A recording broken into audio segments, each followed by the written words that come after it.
এই যে বিষয়টা আজকের দিনে এই তীর্থমেলা প্রাঙ্গণে এই পৌষ সংক্রান্তির মেলায় আমাদের ওত নেওয়া উচিত যে আগামী দিন আমরা সবাই মিলে জাতি জনজাতি মিলে আমরা সবাই একসাথে চলবো, এক ত্রিপুরা শ্রেষ্ঠ ত্রিপুরা আমরা বানাবো। সেটা তবেই সম্ভব হবে। সবাই মিলে আমরা সুন্দর ত্রিপুরা আমরা বানাবো। আমরা মাননীয় প্রধানমন্ত্রীজি মানে একটা ডেভেলপমেন্ট, উনি ডেভেলপমেন্ট ছাড়া আর কোনো কথা বলেন না।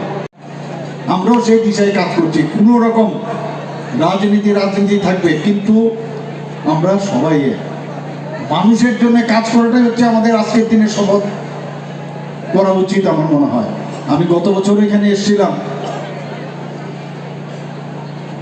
এবং আমি সত্যিই আজকে আনন্দিত যে এখানে আমাকে বলা হয়েছে আসার জন্য। আমি ধন্যবাদ দেব ত্রিপুরা সরকারের এখানে ডিস্ট্রিক্ট ম্যাজিস্ট্রেটকে, ওনার পৌরোহিত্যে এই যে আয়োজন সেটা করছেন, দুদিন ব্যাপী চলবে। যা শুনলাম যে শুধু পুণ্যার্থীরা শুধু ত্রিপুরার লোক না, ত্রিপুরার বিভিন্ন জায়গা থেকে আসছেন, আসাম থেকে আসছেন, মিজোরাম থেকে আসছেন, পার্শ্ববর্তী যে আমাদের দেশ বাংলাদেশ থেকে এখানে প্রতিনিয়ত লোক আসেন।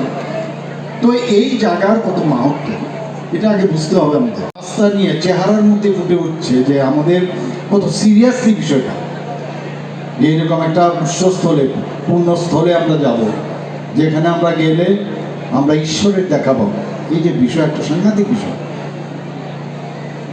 আজকে আমাদের মাননীয় প্রধানমন্ত্রীজি উপর আমাদের বিশ্বাস, একটা আস্থা। আবার মাননীয় প্রধানমন্ত্রীজি নরেন্দ্র মোদীজির এবং দেশের সমস্ত মানুষের যে আস্থা, যে রাম মন্দির নিয়ে আগামী 22শে জানুয়ারি যেটার দ্বারোদ্ঘাটন উনি করবেন, এই যে আস্থা, কোনো ধর্ম না, একটা আস্থা। রাম রাজত্ব আমরা বলি, অর্থাৎ সেই রাজত্বে রাম যেভাবে তার রাজকাল চালিয়েছেন সেই রকম সবাই একটা আইডিয়াল হিসাবে সবাই ছিল। আপনারা কি তীর্থ করার জন্য আসা এখানে? কালকে সকালে করবেন? পরিবারের সবাইকে নিয়ে আইছেন? প্রতি বছর কি আসা হয় এখানে এই মেলাতে? এবারে প্রথম আইছেন। কিরকম এখানকার ব্যবস্থাপনা? 1988 থেকে আমি আইছি। কিরকম এবছরের মেলা? এই বছরও বালা, সামনে বছর বালা, অনেক বালা। এখানে মানুষ কি কাজে আসে? এখানে অষ্টি ফেলায়, কেউ পূজা দিতে আইয়ে, কেউ পাথা বলি দে, কেউ মুস বলি দে।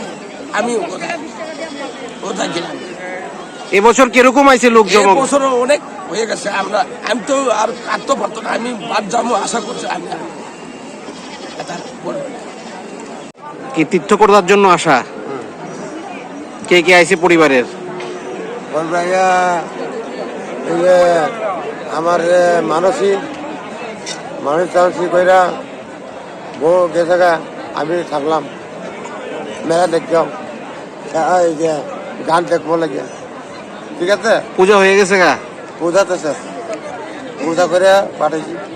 প্রত্যেক বছর কি আসেন এই মেলাতে? কিরকম লাগে তীর্থমুখের মেলা? ভালো। কোনটা প্রতি